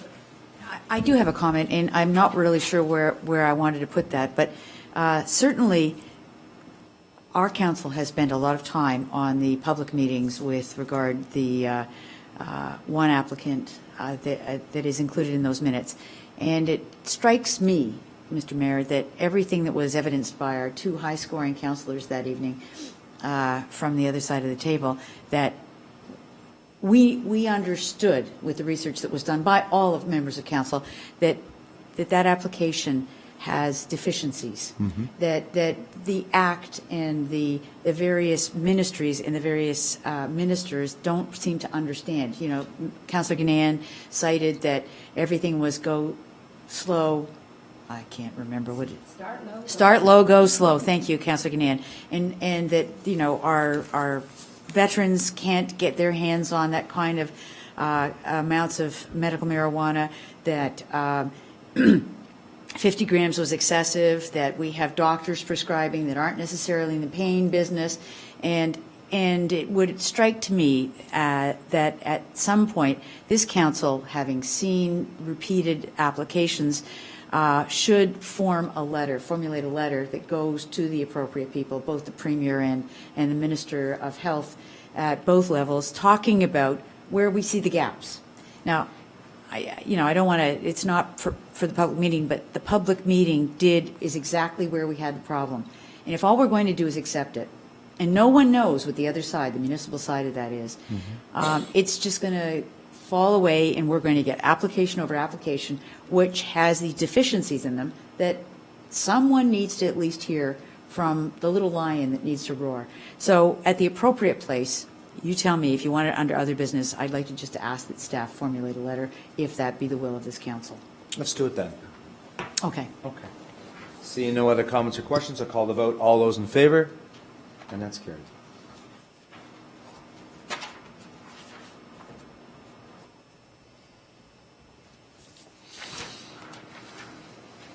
Okay, we'll move on to communications. There are no communications for tonight. Next is the mayor's remarks. I'll be very brief with my mayor's remarks tonight for the month of February. I want to thank all of the councillors for participating in the West Niagara Coldest Night of the Year on Saturday night. They reached 67% of their goal, which is their goal was $60,000, and they raised $40,186. So a job well done. I would suggest maybe the numbers were a little down this year, but that that was just maybe part of the issue there maybe was the fact that the YWCA had some internal issues going on there. But by all remarks that everybody made, it was a fantastic night. It probably wasn't the coldest night of the year either. It was actually a pretty decent afternoon to walk. So, but again, thank you everybody who participated. Thank you to all the residents who fundraised, and we'll see everybody next year. At the same event, same great time, same great place. Those are my remarks for the month of February. We'll now move on to report of committee. One, Planning, Building, Environmental Committee, February 12, 2018 minutes. This is the first part of this Planning, Building, Environmental Committee. Councillor Chichuk, you have that first part of it, please. I do. Thank you, Mr. Mayor. Moved by myself and seconded by Councillor Gannan, that the minutes of the February 12th, 2018 Planning, Building, Environmental Committee meeting be accepted and the recommendations contained therein be approved with the exception of item P20-18. Thank you, Councillor. Councillors, you've heard the resolution moved by Councillor Chichuk and seconded by Councillor Gannan. It does have an exception of item P2018. That is the mayor's conflict. In a second, I will ask Councillor Bosman to come up and read the second part of this. Is there any comments or questions on the first part? Seeing none, I will call the vote. All those in favor? And that is carried. Madam Clerk, who has the resolution for the second part that Councillor Bosman is going to take the chair for? Okay, sir. Councillor, if you wouldn't mind.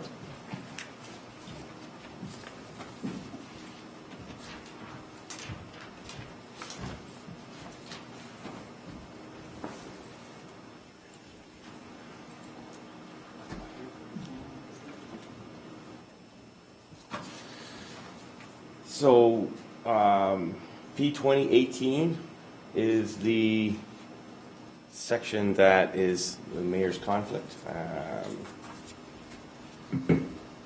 Pardon me. Never been in this position. It's the classes.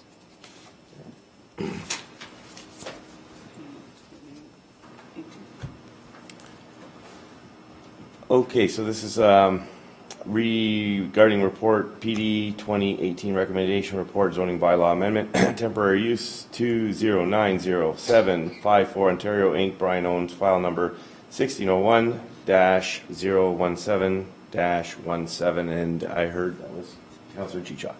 You have that. Thank you, Mr. Chair. Yes, moved by myself and seconded by Councillor Ganan, that item P20-18 from the February 12, 2018 Planning, Building, Environmental Committee meeting be approved.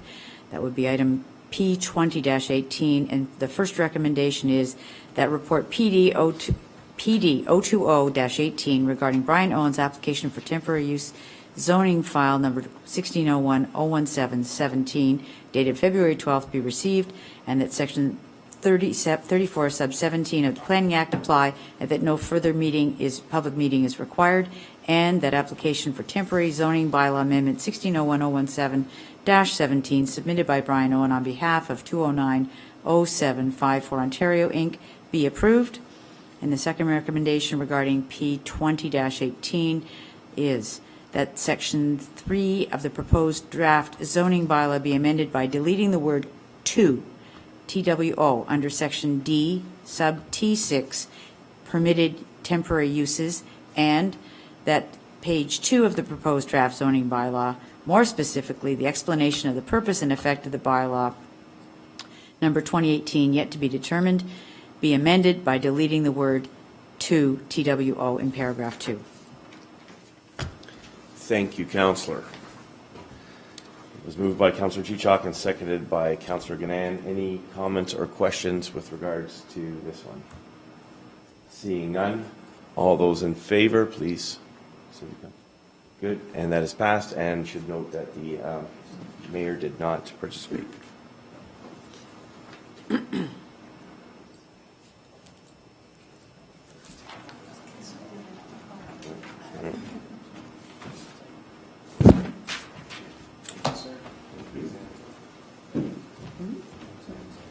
Can't talk. Back row. Hello, sir. How are you? Good, I'm good. It's nice to see everything's going great. I believe when you declare a conflict of interest, you're supposed to state what the conflict is. So it's recorded in the minutes. So at the beginning of the meeting, we did do that. Since you came later, I will tell you that Mayor Joyner, item P 2018, recommendation report number PD 2018, temporary use bylaw rezoning application 2090754 Ontario Inc. Brian Owens, and it's also relating to bylaw 2018-44. On this property, there was the potential for someone in the mayor's family to have a chip truck or French fry truck on the property. Thank you. Yep. Mayor? Yes. You should sign in as well. Yes. If you wouldn't mind, Mr. Fulford, signing the list on the side there for us, please. Thank you. Okay, we will move on to Administration, Finance, Fire Committee. There's two parts to this too as well. The second part is Councillor Bell's conflict. The first part, Councillor Bell, you can read out the resolution for that, please. Moved by myself and seconded by Councilor Bilsma that the minutes of the Administration, Finance, Fire Committee meeting held on February 20th, 2018 be accepted, and that the recommendations contained therein be approved with the exception of items A32-18 as amended. Councillors, you've heard the resolution moved by Councillor Bell and seconded by Councillor Bilsma. Is there any questions or comments, please? So Bilsma and then Councillor Grenade. I'm sorry, that's just the way I saw it. So go ahead, Councillor. Thank you very much. I just wanted to, at this point, make an apology. I spoke with some parties in the course of the past week, and we had a discussion, and I've made amends with them, but I want to also state publicly that in the course of the evening, there was a misunderstanding in my head, and my reasons are mine, and I'm not making excuses for them. But in the course of the evening, and it wasn't my intention to cause ill harm or to make accusations, but it came off that way. And when I look at the video, I came off as an ass. So I'd like to just apologize for that at this time publicly. I didn't mean to defame anybody or make an accusation, but it was a conclusion that I jumped to. It was mine. It was my mistake. So I want to apologize and get that on the public record at this time. Okay, And of course, good. that evening. So thank you very much. Thank you, for that Councillor. opportunity. Thank you for that open apology to that person. We will be in touch further with that too as well. So, okay, thank you. Seeing no more questions or sorry, Councillor Gannon, I'm sorry. I apologize. Okay, this may not be the appropriate place either, but as I was reading through all of these, I realized that we put one of the public meetings forward to April the 9th.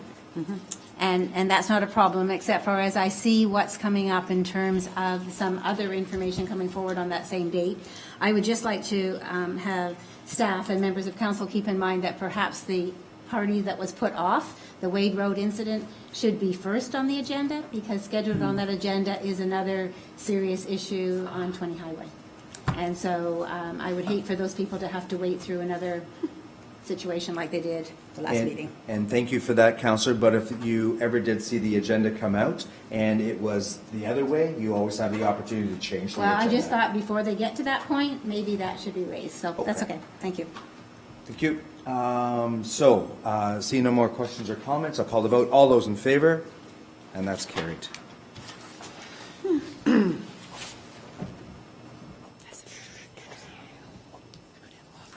Okay, now we're going to deal with the second part of this, and this is, Councillor Bell? Could you read out my conflict for Mr. Pulford before we get to that stage, please?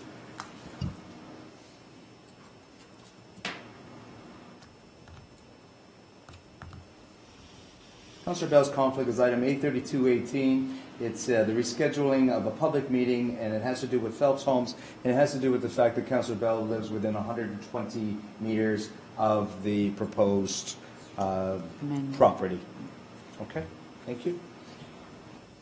So, seeing that this is Councillor Bell's conflict, I would assume that Councillor Chichuk, do you have that again? Thank you. I do, Mr. Mayor, and thank you very much. Moved by myself and seconded by Councillor Gannon that item A32-18 from the February 20th, 2018 Administration, Finance, Fire Committee meeting be approved.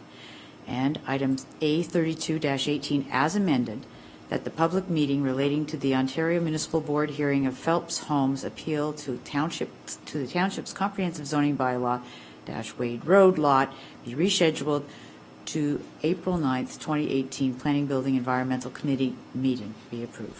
Thank you. Councillors, you've heard the resolution. Moved by Councillor Chichuk, seconded by Councillor Gannon. Is there any comments or questions? Seeing none, I'll call the vote. All those in favor? And that is carried. Please note that Councillor Bell did not participate in the conversation or vote. And C, Public Works Recreation Arena Committee, read February 20, 2018 minutes. Councillor Trembetta, you have that resolution, please. Yes, thank you, Mr. Mayor. Moved by myself and seconded by Councilor Chichuk that the minutes of the Public Works Recreation and Arena Committee meeting held on February 20th, 2018 be accepted, and that the recommendations contained therein be approved with the exception of item And there is none. none. Thank you. Councillors, you've heard the resolution. Moved by Councillor Trembetta and seconded by Councillor Chichuk. Is there any questions or comments? Seeing none, all those in favor? And that is carried.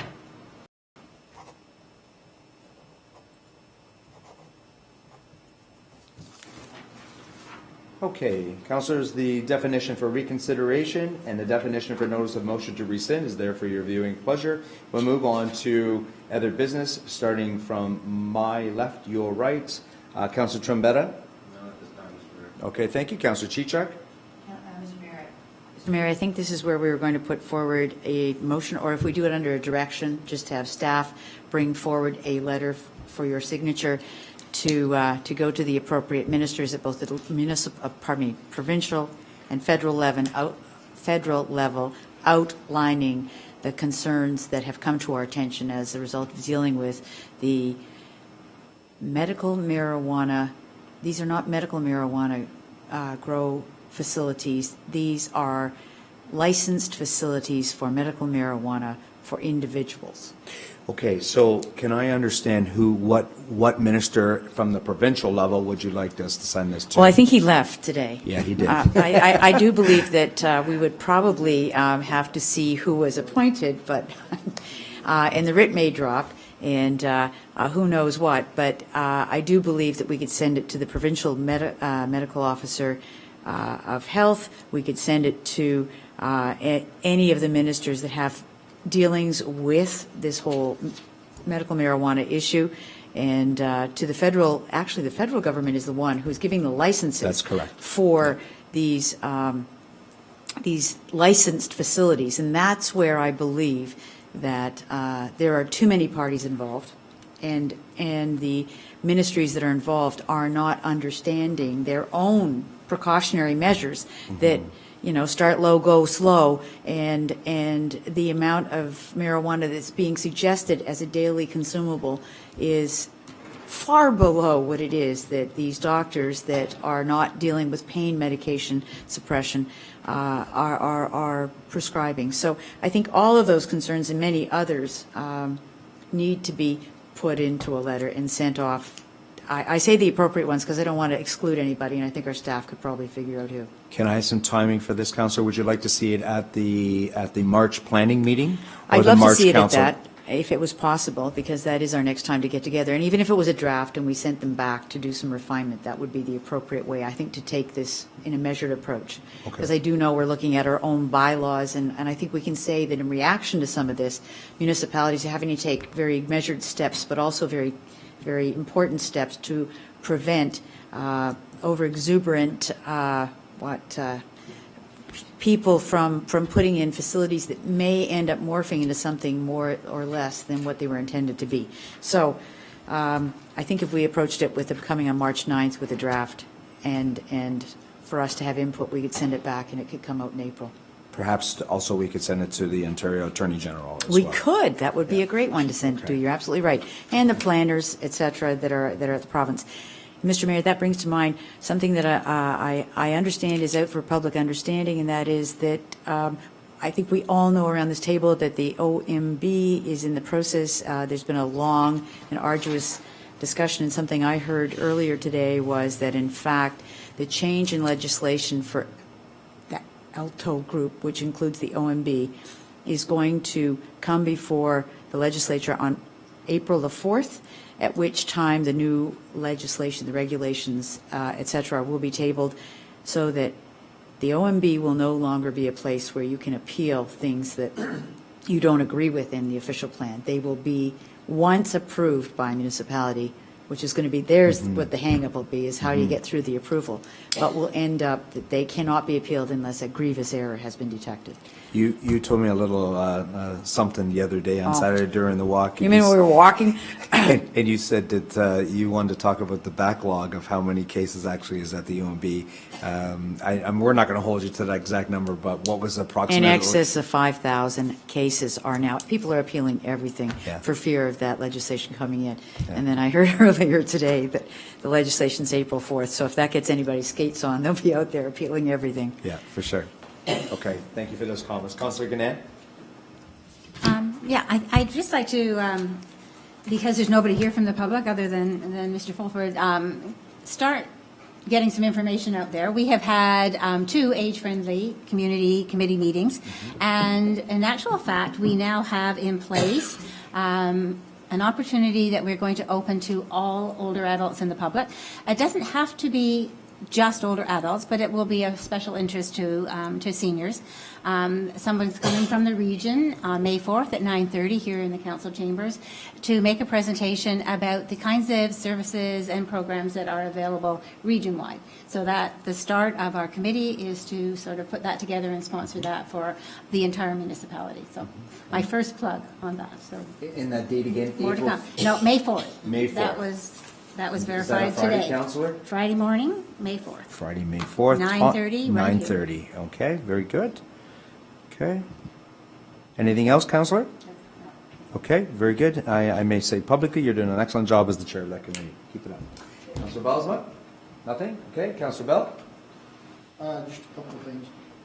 Ask a question just in referring to Councilor Chichak, the letter. Would it be appropriate to send it and copy the other municipalities in Niagara to include them? Sorry, to include them in that letter, to get them into the fold of it? I think that would be great. Yeah, well, I think what our intention is probably to send this not only to the ministers that you talked about, but also AMO or FCM, probably even Roma Ogra too as well, because that Of deals course, with rural. With rural Ontario. ones who are getting hit by these interlopers, shall I And put. then once they pick it up, Councillor, then they'll disperse it all across Ontario, all across Canada, and people can then jump on board with us if they wish to. The other thing I want to talk about was last week, the Chamber of Commerce in West Lincoln, they had their AGM, and it was a grand meeting. There was about 35, 40 members that attended. A lot of good talk and topic. Mary Joyner was there and had lots to say about the township. And the guest speaker was Mr. Crothers, Ivan Crothers, and it was a pleasure to listen to him. And he's going strong, and he could sit for days and tell you about this Yes. community. Yeah, you can. Wonderful speaker and a lot of good stories. And the last thing would be tomorrow night, 7 p.m. at the Legion. There's a meeting for the Service Club, the Kiwanans. We're still pushing forward with that. Last count, we had 15 members registered. 16 now, I was just informed, and we're moving forward with it. So anybody that's free, I know by the time you hear this, it's a week later, but But it will be the next Tuesday. anybody here that's free, and it's every Tuesday at the Legion at 7 p.m. So yeah, you can come out and at least listen to it. It may not be for you, but it probably is. So Very good. that's all I have to say. Thank you. Thank you. I have just a couple points too as well. I did want to also just piggyback on the comments that Councillor Bell made about Mr. Ivan Crothers, and he is now doing podcasts. I think he's up to 10 podcasts now, and he's quite the historian. There's a lot of water under that bridge, let me tell you. He knows a lot about this municipality. It was West Lincoln Chamber of Commerce, actually their 70th anniversary. Of course, they haven't always been the West Lincoln Chamber. They were the Smithfield Chamber 70 years ago, but there was a lot of good stories over the years, and that Mr. Crothers was talking about, and how we got how the industrial park came to be, and who approached who, and who sold land, and what was the feeling of the day when that actually came through. So it was very, very interesting. So yes, it was a good time. I would like to say that I am going to be bringing forward, this is kind of sort of a notice of motion, and I'm going to be bringing forward a paper, a report for discussion, and the topic is the Community Safety Committee, and it'll be a committee of council, and it will be we'll be talking about it, and I'll be talking to all the councillors about it over the next month, and also it will be looking to bring forth another community committee, and it's called Smithfield Community Watch. And also getting involved the Niagara Regional Police. The reason for bringing this committee forward is the very fact that we've had a lot of different break-ins over the last for probably the last 6 months to a year, and we want people to be more aware of their surroundings when it comes to being safe and creating a safer community. So, quick question, Councillor Trombetta?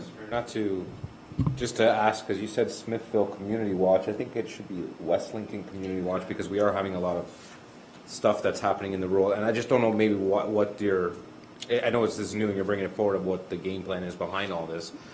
Yeah. But maybe we can also, I don't disagree with you, Councillor, but I can't change their name, but it will be a West Lincoln focus. That's what it won't be just a Smithfield focus, it'll be all of West Lincoln. That's what I'm looking for, Yeah, Mr. Mayor. and they'll, I'll be coming forward with a discussion paper, with terms of reference. It'll be a staff, I'll sit down and we'll do a staff report and bring it forward at the Administration, Finance, and Fire Committee meeting, and we can discuss it going forward, and go from there. okay. Okay. Thank you, Mr. Mayor. All right, thank you. New items of business, note only for items that require immediate attention, direction from council, and must first approve a motion to introduce a new item of business. I don't believe we have anything. Nope. Okay, we will move into bylaws. Councilor Mike Rayner had that I have it, Mr. resolution. Mayor. Councilor Trumpetta, if you could Moved by read those out, myself please. and seconded by Councillor Bosma that leave be granted to introduce bylaws number 2018-12, 13, 15, and 16, and 17, and the same shall be considered to have been read the first, second, and third time with one reading and hereby adopted, and that the mayor and clerk be and are hereby authorized to sign a affix of the corporate seal thereto as a rule of the council, to contrary notwithstanding. So moved by Councilor Trumpetta and second by Councilor Balsma. And you'll note that Councilor Trumpetta did not talk about bylaw 2018-14. This is the mayor's conflict, and in a second I will be asking Councilor Balsma to read out that bylaw, or actually he'll take the chair and Councilor Trumpetta will read out Correct, the Mr. bylaw. Mayor. So is there any questions or comments about 12, 13, 15, 16, and 17? Seeing none, I'll call the vote. All those in favor? And that is carried.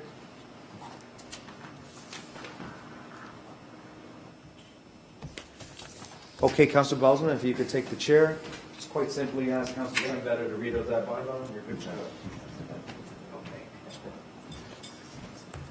Yeah. Okay, so that's regarding bylaw number 14, Councillor Trombetta. Thank you, Mr. Chair. Moved by myself and seconded by Councillor Bell that leave be granted to introduce bylaw 2018-14, and the same shall be considered to have been read a first, second, third time with one reading and is hereby adopted, and that the mayor and clerk be and are hereby authorized to sign the affixed corporate seal thereto and rule to this council to the contrary notwithstanding. Thank you very much. Thank you. Any comments or questions? Seeing none, all those in favor?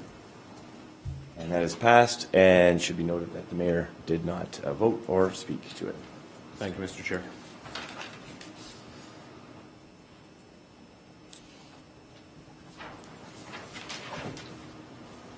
Thank you, Councilor.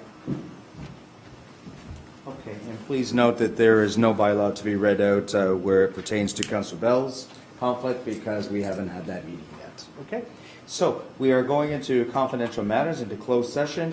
Councilor Trombetta, you have that resolution, please. Thank you, Mr. Mayor. Moved by myself and seconded by Councillor Bosma that the next portion of the meeting to be closed to the public to consider the following pursuant to Section 239(2) of the Municipal Act 2001, Acting CAO Clerk Kellen Langley, read personal matters, staffing issue, applicable closed session exemptions, personal matters about an identifiable individual, including municipal or local board employees, labor relations, or employee negotiations. Councilors, you've heard the resolution moved by Councilor Trombetta and second by Councilor Bosma. Is there any questions or comments? All those in favor? Excuse me? And that's carried. We are now in closed session. Good night. Good night, Mr. Fulford.